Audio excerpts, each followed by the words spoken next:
Let's do this.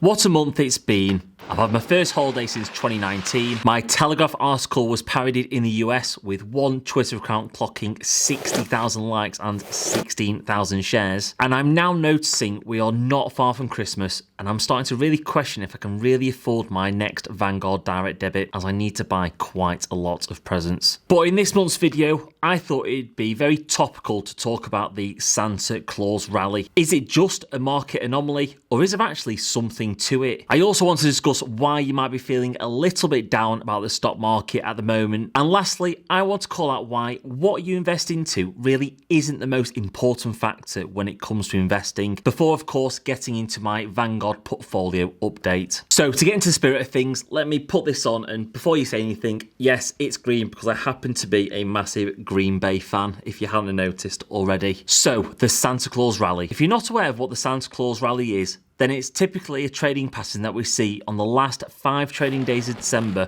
and the first 2 trading days in January, where the market inexplicably seems to always go up. So let's take a look to see if there's something to this, and if so, should we be trying to take advantage of this to increase our returns? Well, the data shows that since 1928, yes, nearly 100 years, the S&P 500's daily average return is just 0.02%. But during the 7 days of the Santa Claus Rally, it's actually been 0.24%, 12 times higher. That is an incredible difference based on the fact that we have so much data over such a long time period. But maybe this is a bit of a fluke in the data. Maybe there's been a handful of rare events which happen to coincide with the Santa Claus Rally range. Well, the data quickly dispels this, as the Santa Claus Rally had a return of a positive outcome an amazing 78% of the time, versus a broader average of 58%. There seems to be something to this, so let's look at the most popular theories which try and explain this phenomenon. Here are the top 5 which are most commonly discussed. The first is that some institutional investors, so the ones with the big money and make the big trades, would be on holiday during this period. As these individuals are dealing with far larger sums of money, they might be slightly more bearish or pessimistic on the markets. With this downwards pressure on the markets being taken away, the average retail investor provides a generally more bullish outlook on the markets, pushing pricing up. The second theory is that a lot of investors get bonuses around this time of year, and this can lead to an influx of cash leading into the stock market, causing the markets to rise. The third, which is similar to the second, is that there are a lot of tax benefits, especially in the US, which run out at the end of the calendar period. A little like how your ISA allowance resets at the start of April, there may be a small rush at the end of this time period for people to max out their allowances before this allowance refreshes, thus the market rises. The fourth theory, which I find incredibly interesting,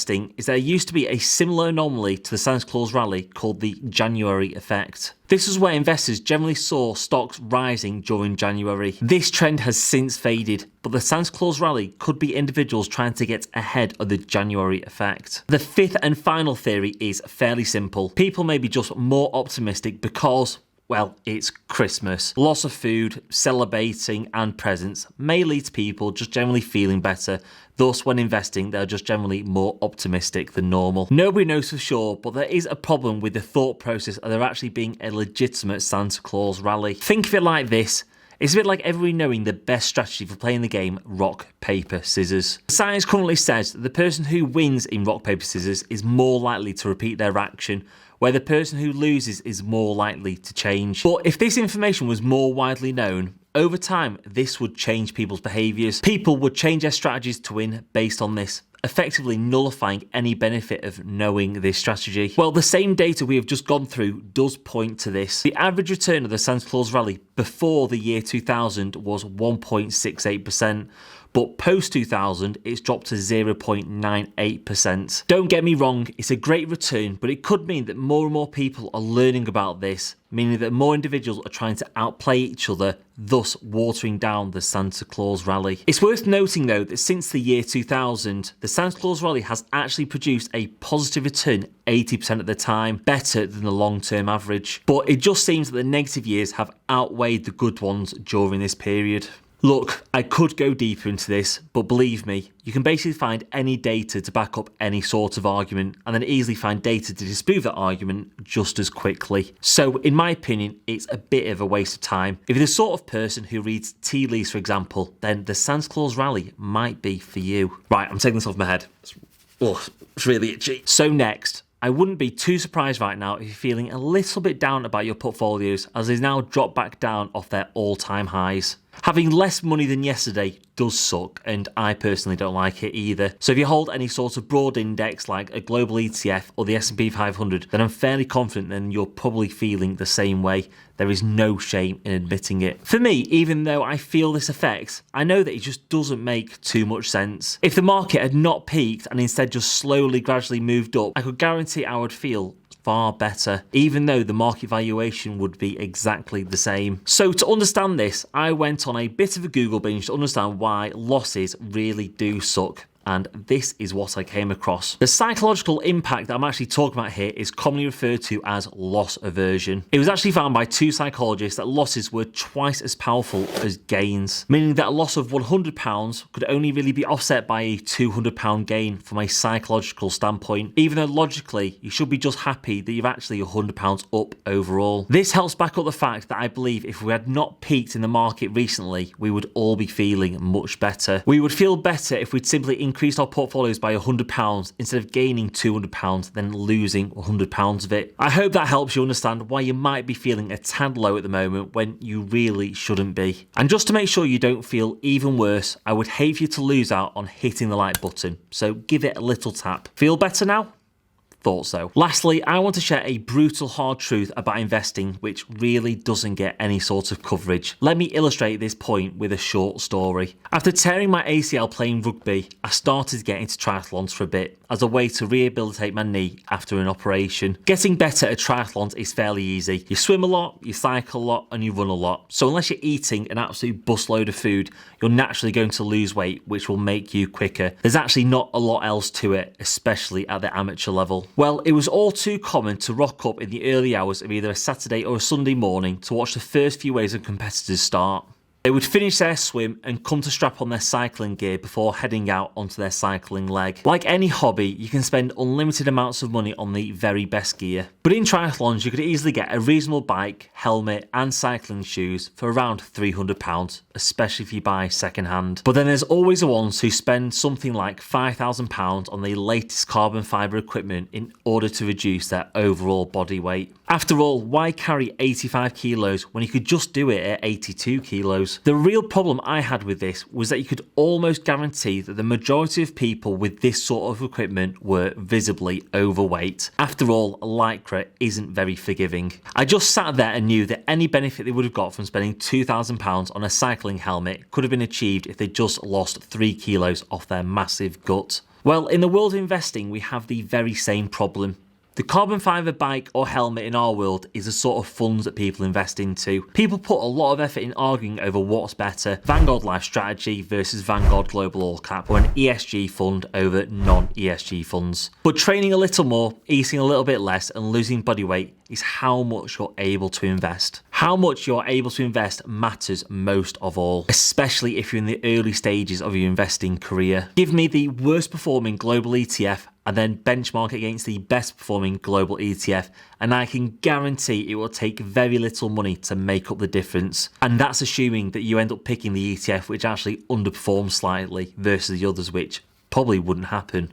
And that's why being able to increase your income by 5 or even 10% could explode your success with investing, as your disposable income would likely double, meaning you can put double into your investment of choice. And this would far exceed any sort of difference between one fund and then another. Basically, all I'm trying to say here is try and have a weighted focus on what really matters when it comes to investing. The vast majority of people prefer to spend a lot more time comparing different companies and different ETFs versus others, when they'd actually be far more successful if they spent more time focusing on how to grow their income either inside or outside their job. But they're just my thoughts. Let me know what you think. But it's time to get into the good stuff. For anyone new to my Vanguard Portfolio updates, here's a quick rundown of what you need to know. I invest in the FTSE All-World UCTIS ETF only, which goes by the ticker symbol VWRL. Yes, just one fund.